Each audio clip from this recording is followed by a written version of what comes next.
This is a second video of a Clyde Slide soap.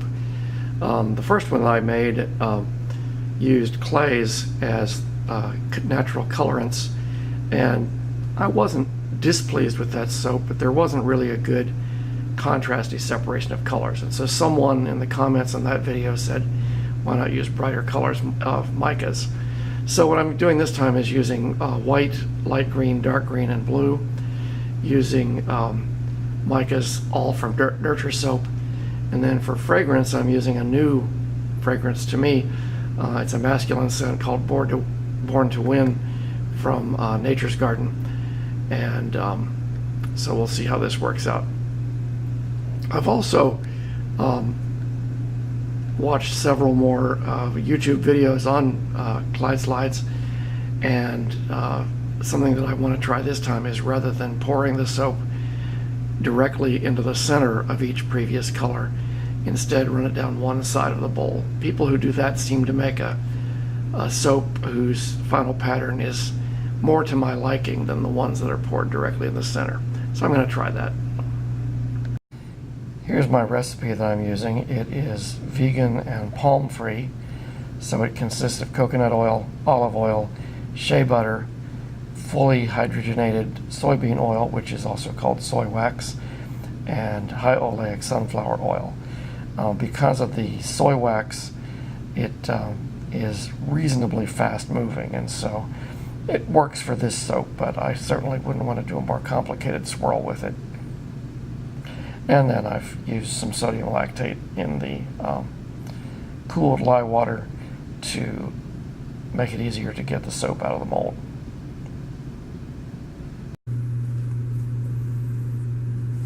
One thing I'm going to do differently this time from the last time is to pour the soap down the side of the mixing bowl.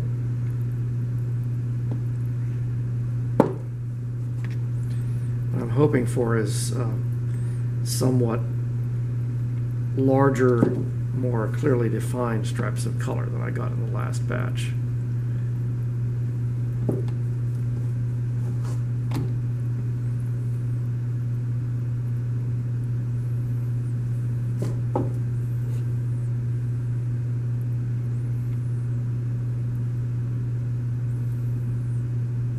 This is a vegan palm-free recipe that has some soy wax in it, and so it's already at trace and probably will thicken fairly quickly.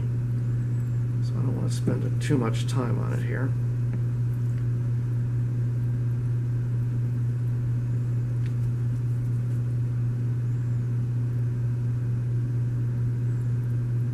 I'll post that recipe in the description.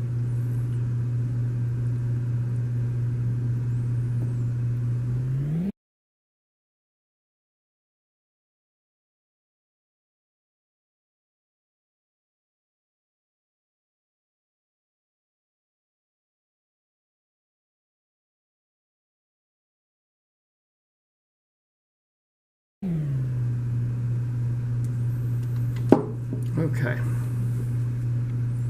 So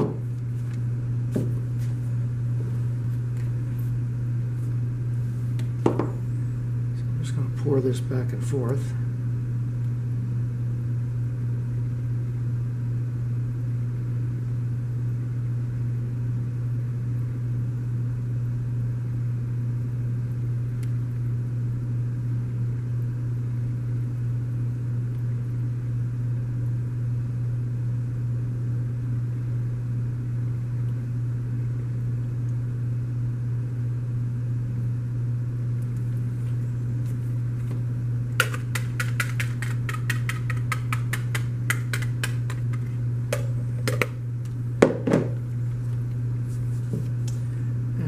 Just decorate the tops a bit.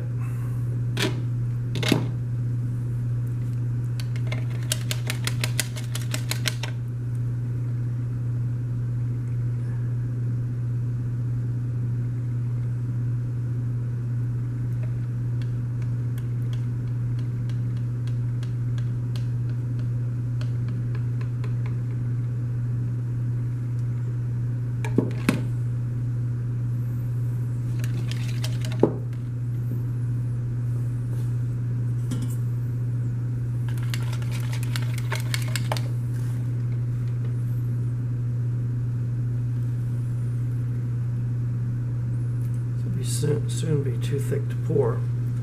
So far, it's doable.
Then I'll just swirl that surface, kind of a modified Taiwan swirl.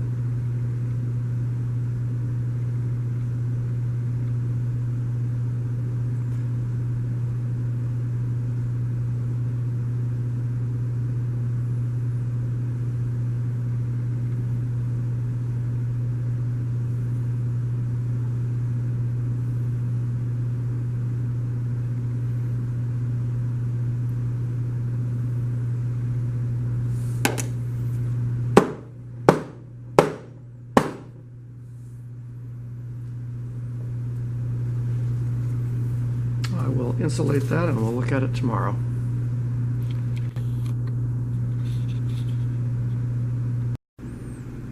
It is the next day and I have just dumped the soap out of the mold. So this was the bottom. It's one of the sides. The other side. The end. And the top with the swirl on it. So I'll cut it and we'll have a look.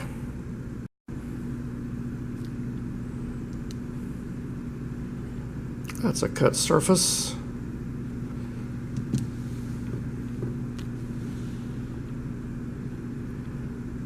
It did what I was hoping it would do by pouring it down the side of the bowl and then using a bowl with not quite as tight of a pouring spout. I think those two things are what give the larger, better defined stripes than I got last time. And then the fact that these are brighter colored micas than the clays I was using certainly doesn't hurt.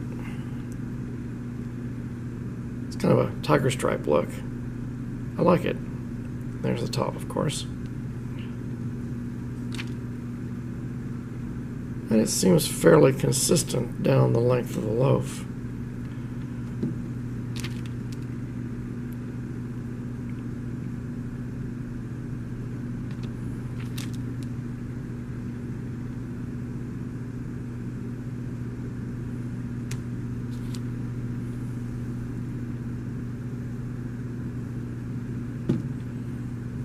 And then these are the end cuts.